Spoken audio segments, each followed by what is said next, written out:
Hello, welcome back to LIVENODING. In this episode, I will show you how you can create this kind of nasty looking creatures quite easily using geometry nodes in Blender. So what is this? Basically, where to start if you want to break down something like this. You can see the setup is really simple. You start from the last node usually, and what's going on here is basically just an instance of this kind of like an icosphere with hair. So that's basically what it is, and I instance it on a spiral. If I reduce the number, you can start to see, okay, this is just like an instance of this guy into the spiral. Okay, so if I skip the instancing on the spiral, we actually have just this guy. And what is this? This is basically like an icosphere with hair, and the hair is kind of moving around, yeah, a little bit, and each one of them is actually moving the same. A better setup is actually to make each one of the hair moving slightly differently, but they have like different lengths and they're pretty random, so it's kind of okay. Basically like a noise on the line. So yeah, let's take a look. Okay, so basically I started with this icosphere,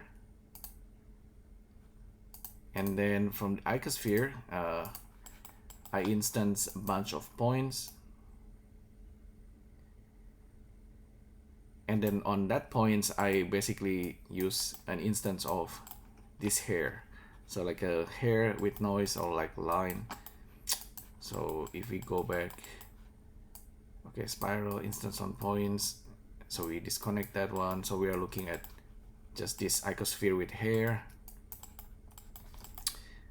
If I disconnect if I use control options right click, I can block the icosphere.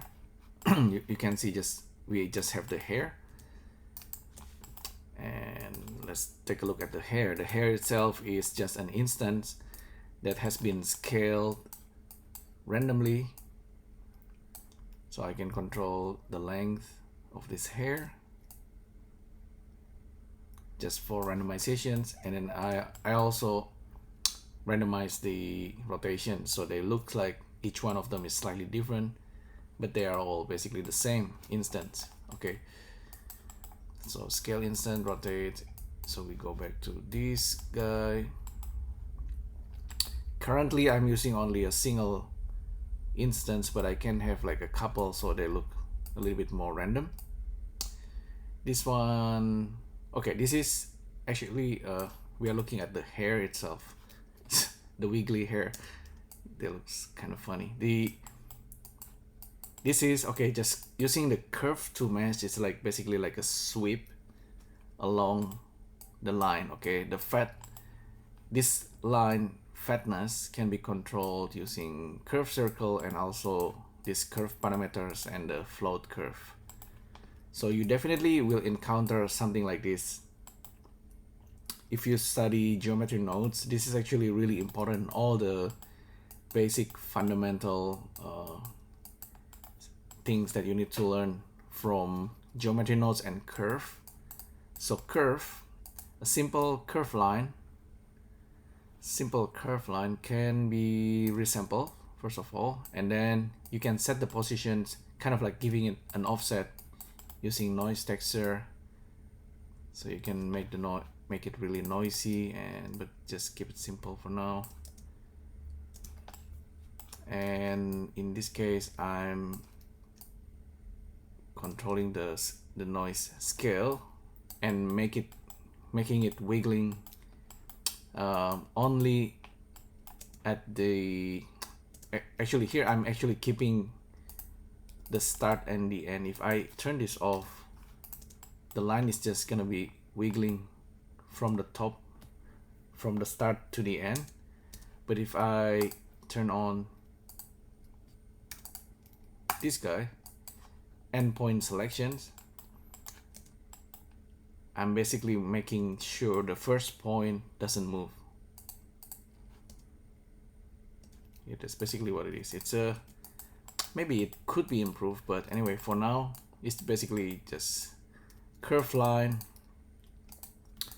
that's been resampled, and then I give it like a noise, so they're all wiggling based on the positions, and this is the time that goes into the noise texture space, so they're all so it's kind of animated, so you can animate it slowly or very fast. So yeah, this seems like a lot of things, but this is all just the basic. It's actually really important setup that everyone will encounter at some point when using geometry nodes. Yeah, like I said, this could be improved because currently it's just like a single noise affecting like a single strand of hair.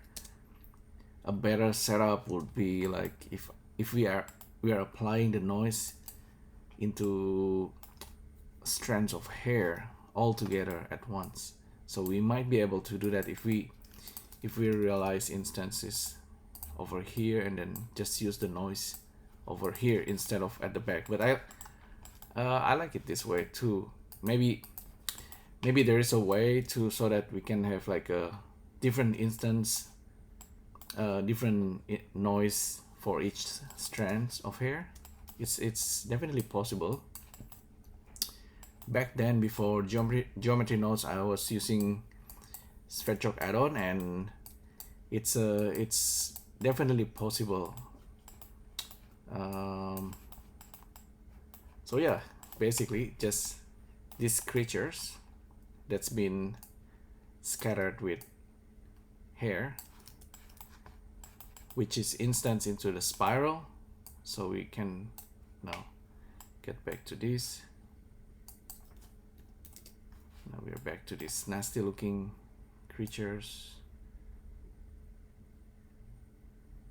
It's probably too hairy at the moment. And instance open points, we can actually resample this. So from spiral we can resample it based on the length, and we're gonna have something that's really complex. So yeah, oops, that's too much. It's a bit too slow. But you can see how powerful geometry nodes to do this kind of thing, and you just need to be careful with resampling. It's like a lot of instance there.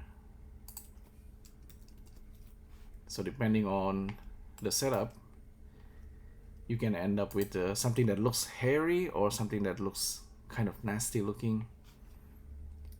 Well, I'm actually rendering it out with ambient occlusions there. Wow. Okay, alright, so there you go. Hopefully you find this useful. Thanks again for tuning in. It's really simple setup and kind of iterating what I've talked about in the past. But yeah, hopefully you find this useful. Thanks again for tuning in, and I'll see you next time. Thank you. Bye.